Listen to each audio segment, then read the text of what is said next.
Good morning, investment department and fellow members of Berkshire. Today, we would like to present our analysis and evaluation of our buyout bid for Carter's. Now, in today's presentation, in particular to our agenda, we'll be going over a background overview, key considerations of buying Carter's, and assumptions we undertook, with finally our recommendation and bid price. Now, in particular to the background overview, we consider the firms involved, Investcorp's return on Carter's investment, and Spencer's perspective of the buyout to provide sufficient contextual information. Now, firstly, Investcorp is the leading global investment group at a total acquisition of 19 billion. They're best known for their investments in Gucci, Saks, and Tiffany & Co. And recently they acquired Carter's for 208 million in a leverage buyout. Now, Carter's is a market leader producer of infant, baby, and children's apparel in the US. Now, Investcorp has offered Carter's as for a leverage buyout to multiple investment firms such as ourselves. So in particular to us, we're a Boston-based private equity firm that focuses on building strong, growth-oriented companies in conjunction with strong equity incentive management teams. So now we'll focus on Investcorp's return on Carter's investment. Thanks, Mustafa. So in a snapshot, Investcorp bought Carter's in 1996 for $208 million. This was financed with 70% of the deal with debt. And in terms of our minimum bid, we came to a value of $490 million, which consists of $130 million of minimum equity from Berkshire Partners, alongside the requirement of $360 million in remaining debt assumed from the staple loan given by Goldman Sachs, and thus bringing us to a value of $490 million. Now, with these two assumptions in line, we devised two approaches to calculating the return on investment that could be presented to Investcorp's LPs.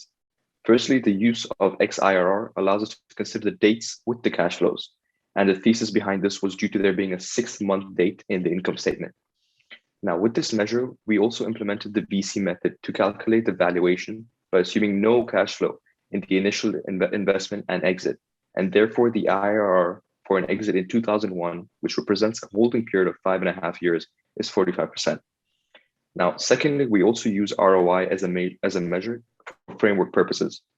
The ROI reflected Carter's net income from 1996 to 2001 by taking the sum of all the net incomes added by the minimum bid of 490 million, which we calculated before, subtracted by the debt, and divided by an initial equity investment from Investcorp of $61.9 million, thus giving us an ROI of 567%. Therefore, the two measures we have is a 45% IRR and a 567% return on investment. Next, we'll be moving on to Swenson's approach to Berkshire Partners. Now, in terms of Swenson's perspective towards Berkshire Partners, there are three main factors that stand out. The first one is diversification of investments. In terms of diversification, we see that Berkshire Partners has diversified into a multitude of sectors such as manufacturing, retailing, transport, and telecommunications, inferring to us that they don't have all their eggs in one basket. Secondly, there is the notion of value addition. The firm seeks to carry out transactions with the intention of staying involved with management and helping the business grow in future. In the sense that whenever they carry out due diligence within the team, they do the investment with the framework that they want the business to run in the long run and reach its complete growth potential. And lastly, in terms of the management team, we see that Berkshire acts as a support system to outside managers and seeks to build successful relationships, both internally and externally. Externally as a support system, as mentioned before, and internally as it takes the opinions of all of the staff members when carrying out investment. Next, we'll be moving on to the compelling pitch for Carter's. So when we consider key incentives and indicators of why Carter's a compelling investment, we firstly see that they have a strong brand name that can be leveraged across multiple channels and industries. Secondly, the strong management team led by Rowan's effective leadership has led to operational and financial success. We see this through Rowan being able to grow the company at a CAGR of approximately 10% since he was appointed CEO. And in addition to the financial success, his team was also successful in reshaping the strategic position of Carter's as a non-seasonal basic apparel. Next, we see a lower cost structure. We see this through the Carter's increasing their top line and also focusing on improving their bottom line through strategic cost reductions. Secondly, we see that Carter's has now entered a discounted channel. And finally, they have attained manufacturing flexibility by moving production overseas. Lastly, we see that they have strong operating cash flows and low capital expenditure requirements. Now, when we consider the potential risks of the investment, we firstly see the impact of control due to the manufacturing abroad. Now, production abroad usually leads to a lack of control and a potential decline in quality and efficiency. So an effective mitigation for this is deploying employees from the head office to oversee and maintain control over operations. Secondly, we see the risk of underperforming that needs to be considered. Now, if Carter underperforms on the management projections, the company could face financial distress with regards to debt repayments and managing leverage. Therefore, further, in addition, as this industry is highly competitive, the risk of underperforming is higher.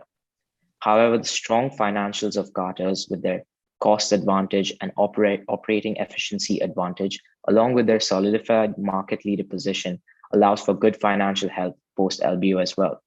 Now, lastly, we notice operational risks through negative cash flows in the first year. Now, we know that these negative cash flows could put a strain on operations, and if interest rates increase, debt repayments could become more costly. So an effective mitigation for this would be robust quality check process at the end of product processing. Now we shall consider our assumptions. Thank you. Before we move on to our valuation, we're just going to lay the foundations with a few assumptions. Now, these assumptions can be divided into two broad categories. The first is regarding the LBO model. So we assume to exit in 2006. So we're going to hold Carter's for 5 years from 2001 to 2006. And we're going to exit at a multiple of 5 times the exit EBITDA.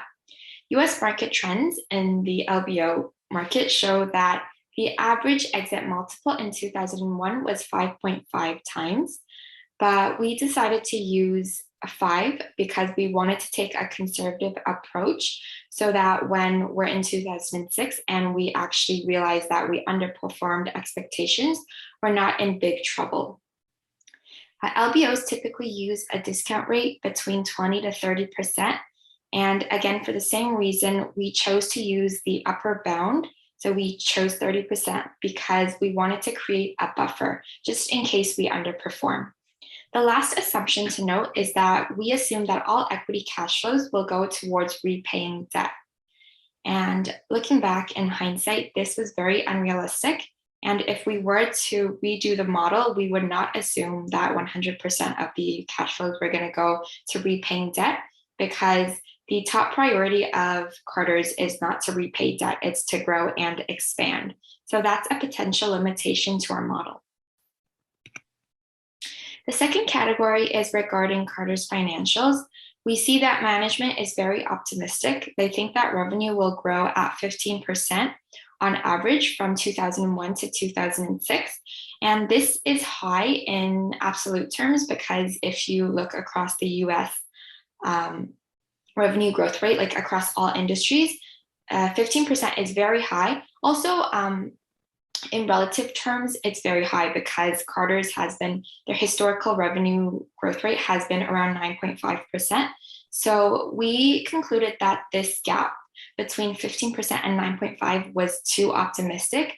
So in our model, we used a growth rate of 12%, considering that revenue was going to grow because we anticipated Carter's to successfully penetrate the lower price target segment through their discount channel and outlet malls, but we didn't think that it was going to be as high as 15%. So we used 12%.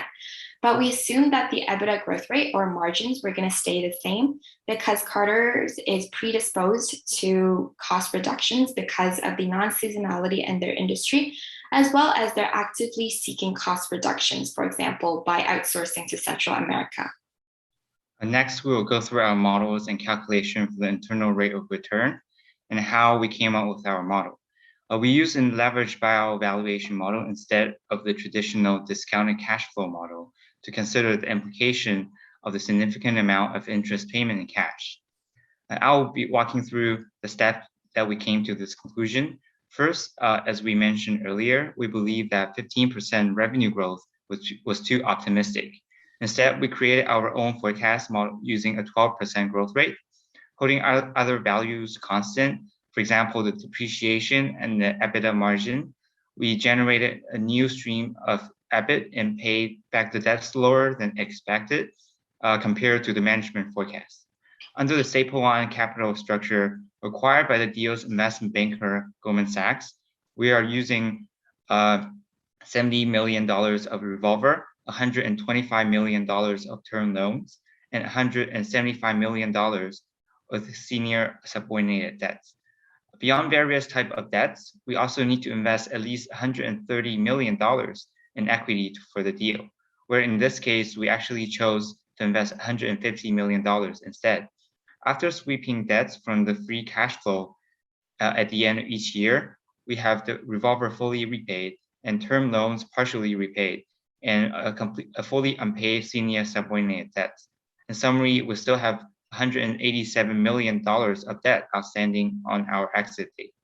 And next, we use a 5 times EBITDA as our exit multiple. After subtracting the net debt, we get our terminal cash flow to equity, and using a discount rate of 30%, as mentioned earlier, we got a net present value of $168 million.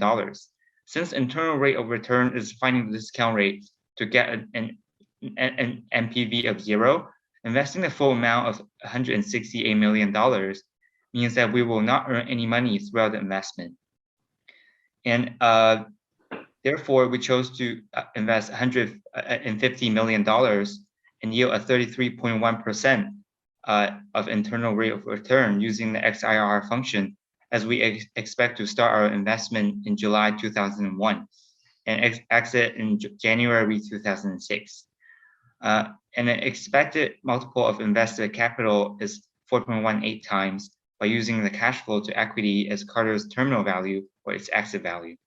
And taking InvestCorp's previous investment in Carter's and their promising returns and the benefit and risk of investment in Carter's and other key assumptions that we made earlier into consideration, we believe that Berkshire should bid $510 million for Carter's and fund the deal with $360 million of debt and $150 million of equity.